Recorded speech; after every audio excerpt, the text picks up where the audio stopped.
தொடர்வோம். முந்தைய பாடல்களில் வாசியின் கட்டுப்பாடு மற்றும் ஞானக்கடலில் மூழ்கி பேரின்பம் எய்தும் நிலையை கண்டோம்.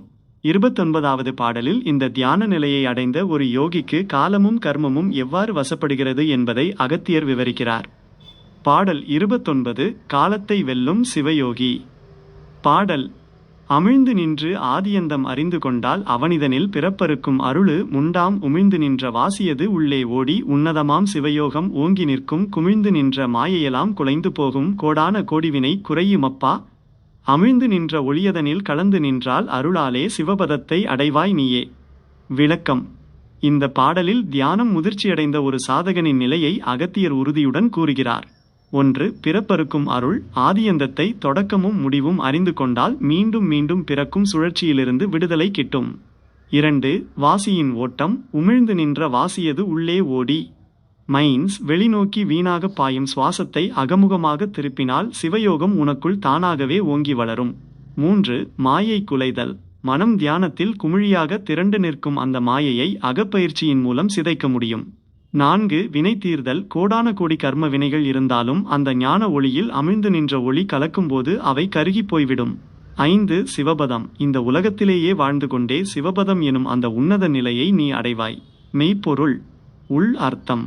அமிழ்ந்து நின்ற ஒளி வெளியே தேடாமல் உனது விழிப்புணர்வை உன் அகத்திற்குள் ஆழமாகச் செலுத்து. அந்த தியானத்தில் எழும் ஒளியே உன்னை கரைக்கும். கோடான கோடி வினை கர்மாவின் சுமை எவ்வளவு பெரியதாக இருந்தாலும் அதை தியானத்தின் வலிமையால் சுட்டரிக்க முடியும் என்பதை அகத்தியர் அழுத்தமாக பதிவு செய்கிறார். யோகத்தின் மீது நம்பிக்கை வைத்து பயிற்சி செய்வதே இதற்கான ஒரே வழி. பாடம் அகத்தியர் வழி காட்டுகிறார். சுவாசத்தை அகமுகமாக்கி தியானத்தில் ஆழ்ந்துவிடு. அந்த ஞான ஒளியில் மூழ்கினால் உனது கர்ம வினைகள் அனைத்தும் விலகிவிடும். பிறப்பு எனும் சங்கிலி அருந்து நீ சிவபதத்தை இங்கேயே அடைவாய். முந்தைய பாடல்களில் கர்ம வினைகளை அறுத்து சிவபதத்தை அடைவதற்கான வழியை அகத்தியர் விளக்கினார். 30 பாடல்களோடு ஒரு முக்கியமான பகுதியை நிறைவு செய்யும் விதமாக 30வது பாடலில் இந்த ஞானத்தின் சாரம் என்ன என்பதையும் அதை அடைந்தவன் எய்தும் மகா மேன்மையையும் மிக அழகாக தொகுத்து வழங்குகிறார். பாடல் 30 ஞானத்தின் சாரம். முத்தாய்ப்பு. பாடல் சிவபதத்தை பார்த்திடவே சித்தம் வைத்தால் செப்பரிய ஞானமது உள்ளே தோன்றும் தவமென்னும் வாசியது தாழ்ந்து நின்றால் தானாகச் சோதியது வெளியில் மின்னும் பவமென்னும் கடலினை கடந்து செல்வாய் பாருணி உன்னுள்ளே பரத்தையப்பா நவசூட்சும நாடிதனில் நாதன் தங்கி நன்மையே விளைந்திடுமே ஞானம்தானே. விளக்கம். 30 பாடல்களின் சுருக்கமாக இந்த பாடல் அமைகிறது. 1. சித்தம் வைத்தல். சிவபதத்தை அடைய வேண்டும் என்ற உறுதியான எண்ணத்தை சித்தம் வளர்த்துக்கொள். அதுவே ஞானத்தை தோற்றுவிக்கும். 2. வாசியின் அடக்கம். வாசி யோகத்தின் மிக முக்கிய நுட்பம் மைன். மூச்சின் வேகத்தை குறைப்பது. தாழ்ந்து நின்றால் மூச்சு மெதுவாக சீராக மாறும்போது உன் அகத்தே பேரொளி சோதி மின்னும். 3. கடந்து செல்லுதல். பவம் என்னும் இந்த உலகியல் பிறவி பெருங்கடலை தியானம் எனும் தோணியை கொண்டு எளிதாக கடந்துவிடலாம். 4. பரத்தை தரிசித்தல். மீண்டும் மீண்டும் அகத்தியர் வலியுறுத்துவது இதுதான். உனக்கு வெளியே தேடாதே, உன்னுள்ளே இருக்கும் அந்த பரம்பொருளை பார். 5. நன்மையே ஞானம். நாடி மண்டலங்கள் வழியாக நாதம் இறை ஒளி தங்கிவிட்டால் உனக்கு கிடைக்கும் நன்மைதான் ஞானம். இது வேறு எங்கும் இல்லை, உன் உடலிலேயே இருக்கிறது. மெய்ப்பொருள். உள் அர்த்தம். தாழ்ந்து நின்றால் வாசி சுவாசம் அடங்கி அமைதியாகும் நிலை. வேகமான சுவாசம் பதற்றத்தின் அடையாளம்.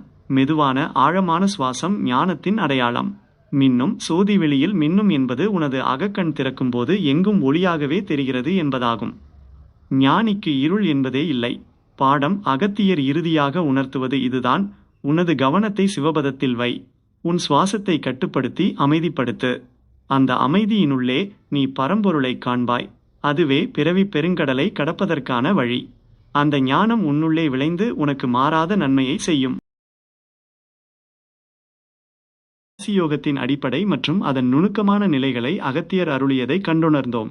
இப்போது 31வது பாடலில் அந்த ஞானத்தில் நிலைத்து நிற்கும் சாதகன் உலகியல் வாழ்வில் எப்படி செயல்பட வேண்டும் என்பதையும் சித்தர்களின் வாழ்வியல் தத்துவத்தையும் அகத்தியர் தொடர்கிறார். பாடல் 31 மெய்ஞானியின் செயல்பாடு. பாடல் ஞானமென்னும் பெருங்கடலில் நைந்து நின்றால் நாடியுள் நாதமது நவில்வாய் நீயும் தானமென்னும் உடலினிலே சலனம் வேண்டா தடையறவே வாசியது ஏற்றிப்பாரே வானமென்னும் வெளியினிலே கருத்தை கோர்த்து வையகத்தின் மாயையெல்லாம் மறந்து போவாய் ஈனமென்னும் பிறவிநிலை அருந்து போக இன்பமென்னும் சிவயோகம் எய்தி நின்றே. விளக்கம்: இந்த பாடலில் தியானத்தின் ஒருமுகப்பாட்டை ஃபோகஸ் அகத்தியர் வலியுறுத்துகிறார். 1. சலனம் வேண்டா. தியானத்தில் அமர்ந்திருக்கும்போது உடலில் எவ்வித அசைவும் சலனம் இருக்கக்கூடாது. உடல் அசையாமல் இருந்தால் மட்டுமே உள்ளே இருக்கும் வாசி பிராணன் சீராக இயங்கும். 2. வெளியினிலே கருத்தை கோர்த்து. மனதை கட்டுப்படுத்துவது கடினம் என்பதால் அந்த மனதை ஒரு வெற்று வெளியில் வானம் போன்ற அகவெளி நிலைநிறுத்தச் சொல்கிறார். 3. மாயை மறத்தல். வையகத்தின் உலகத்தின் மாயைகள் நம்மை தாக்காமல் இருக்க விழிப்புணர்வை எப்போதும் அகவெளியில் வைத்திருப்பதே சிறந்த வழி. 4. பிறவிநிலை அறுதல். இன்பம் என்பது வெளி விஷயங்களில் இல்லை, இந்த சிவயோகத்தில் உள்முக பயணத்தில்தான் உள்ளது. அந்த இன்பத்தை அடைந்தால் பிறப்பு துயரம் ஈனமென்னும் பிறவி தானாகவே அருந்துவிடும். மெய்ப்பொருள். உள் அர்த்தம்: சலனம் வேண்டா. இது உடலை மட்டும் குறிக்கவில்லை, எண்ணங்களின் சலனத்தையும் குறிக்கிறது. எண்ணங்கள் அலையாமல் இருந்தால் அங்கே அமைதி குடிகொள்ளும். வானமென்னும் வெளி, அகத்தே நீ காணும் அந்த பரந்த வெளிதான் பிரபஞ்சத்தின் நுழைவாயில். அங்கு உனது கவனத்தை பதிக்க பழகிவிட்டால் உலக இரைச்சல்கள் உன்னை பாதிக்காது.